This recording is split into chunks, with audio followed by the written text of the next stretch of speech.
I'm Dean Ambrose. Seth Rollins here. Roman Reigns.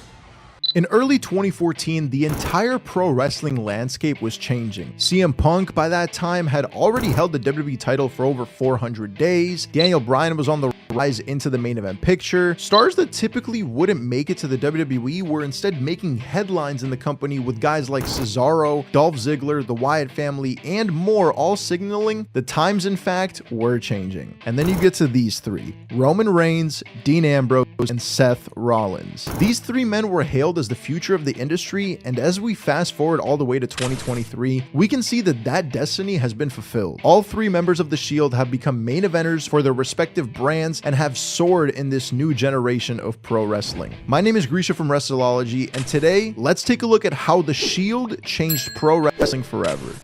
Sierra Hotel, India, Echo, Lima, Delta, Shield. Upon arriving in WWE, the Shield were immediately positioned in the main event scene. Originally used as a backup for the then WWE champion CM Punk, the trio would quickly disassociate themselves from the Second City Saint as they went on to dominate Raw and SmackDown. They destroyed everyone in their wake, from John Cena to Ryback to even The Undertaker. The Shield made a name for themselves off of the backs of the previous generation. No wonder their first WrestleMania match featured them beating the established Big Show, Randy Orton, and Sheamus. Nothing against those guys at all, but they were veterans by this time in WWE. They had become stale, the same old, if you will. The Shield was anything but stale. Not only were they a great group, but individually, they offered a brand new coat of paint to the squared circle. Seth Rollins was a high-flying and technical wizard, able to push guys like Daniel Bryan to his limit in the ring. Dean Ambrose was the charismatic yet unpredictable brawler with a moveset unique only to him. And Roman Reigns was the powerhouse, able to lift up even the largest of competitors like Kane and the Big Show. Each man brought a new style, a unique style to their matches, making them one of the hardest challenges for any group looking to stand in their way of success, which absolutely nobody seemed to do, by the way, with the Shield bulldozing through the competition on a weekly basis. They took titles and held them hostage while still putting on some of the best trios matches in the company's history. Even to this day, it's hard to find a trios match as good as any of theirs in the WWE. But of course, all good things must come to an end, and after a few months of teasing, the Shield imploded.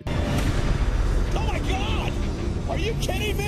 These three gifted athletes would go on to their separate ways, looking to carve their own path in the squared circle. Seth was the star right out of the gate, siding himself with the Authority and becoming WWE champion less than a year after the split. Roman and Dean, however, struggled their first few years outside the Shield. Due to what a lot of people claim to be poor booking, myself included, Roman and Dean took a while to really get off the ground. While Seth was immediately planted as the top star outside the Shield, Dean was winning over the fans almost in spite of the bad booking he received. Seth was definitely given the best programs out of the three, with feuds against the likes of John Cena, Triple H, Randy Orton, and more, all positioning him as that top star. Dean, meanwhile, was struggling in disappointing feuds with guys like Baron Corbin and Bray Wyatt, as he seemed to fall down the card over time. And then we get to Roman Reigns. While today he's seen as perhaps the best character in the entire WWE, Roman had to crawl through 6 years worth of garbage to get there. Seth was a top star right out of the gate with his alignment to the Authority. Dean Ambrose, while battling through the undercard, still had the love of the WWE Universe through his sheer relatability. Roman, meanwhile, was hated by the audience. He was pushed as the top star, and fans rejected it. As we see today, Roman has everything that he needs to be that generation-defining talent. And even back then, he was one of the best on the roster. But the way they pushed him as a defying and relatable good guy, kind of like John Cena and Hulk Hogan, that type of push just didn't work for him. Just look at him. He's not some blue-eyed babyface. He's a Samoan badass. Yet WWE went completely against that idea and put him as a character that just didn't suit him at all. Over-scripting for a character that isn't natural to Roman Reigns, that's essentially what made the fans turn on him. But that's also Roman's story up until 2020. A good guy who didn't work as such, constantly getting over-pushed and over-scripted. His two other Shield mates, however, had their own struggles and successes throughout the years. All three men are now former WWE champions, with Seth arguably acting as the most successful member of the group. Even when Dean was struggling, he still somehow made it into that title picture. Hell, he was WWE champion leading into SmackDown as the brand split restarted in 2016. But even though he was WWE champion, he never really felt like he was on the level of his former partners. Seth was always presented as the guy in WWE, and Roman was always pushed in an attempt to be the guy as well. But Dean, for one reason or another, never felt like he was on that same level. He had the mic skills, he had an interesting moveset, he had what it takes to be a relatable star in the WWE like Mick Foley before him, but he just could never reach that spot due to all of the bad booking surrounding him. Like with Roman, WWE didn't quite understand what to do with his character, and as he infamously said on the Chris Jericho podcast after leaving WWE, he hated his own character. Whenever he talked to Vince about it, they had completely different ideas of what he was. To Ambrose, he was a badass everyman that will never die. To Vince, he was just a kooky little misfit. However, these days, that character that Vince saw in Dean is almost the exact opposite of what Dean is doing in AEW as Jon Moxley, which is where we get to how these three men have truly changed the business and planted their feet at the top of the pro wrestling landscape. These days in 2023, Roman, Seth, and Dean finally left the Shield group behind them. Roman hails as the tribal chief, leading the WWE as the WWE Undisputed Universal Champion. Alongside his new group in the Bloodline, Roman commands respect and is easily the biggest heel in the WWE. Perhaps the biggest heel in all of wrestling, actually. Roman revolutionized the industry by showcasing just how valuable character work can be. His story with the Bloodline has been perhaps the most interesting story in WWE for decades. Over the last couple of decades, with each character involved pulling out quality performances, Jay's emotional struggles, Sami Zayn's rise as a fan favorite, and Roman's place as the ultimate mob boss of WWE have all created an amazing story and honestly has revolutionized what a pro wrestling storyline can be. Seth Rollins, meanwhile, has revolutionized the WWE from an in-ring standpoint. His acrobatic nature combined with that technical wizardry I mentioned earlier has transformed what a good wrestling match can look like in the WWE ring. Like Bret Hart and Shawn Michaels before him, Seth's incredible abilities in the ring have defined this generation of wrestling. His style is almost like the perfect culmination of the very best of his generation. Roderick Strong, Kenny Omega, Daniel Bryan, there are hints of all these guys in Seth, and he has led the locker room by example as perhaps one of the best bell-to-bell wrestlers in the company. That mixed in with his charisma through every gimmick that he's had already ensures that he's going to be a future Hall of Famer. But then to get to where Dean Ambrose is nowadays, we have to leave WWE and head over to AEW. While Roman has revolutionized wrestling through his storytelling, and while Seth has revolutionized wrestling through his in-ring work, Dean has revolutionized the business by changing the very definition of what a wrestling star can be. After years of struggling through the WWE, Dean decided to reinvent himself by leaving the company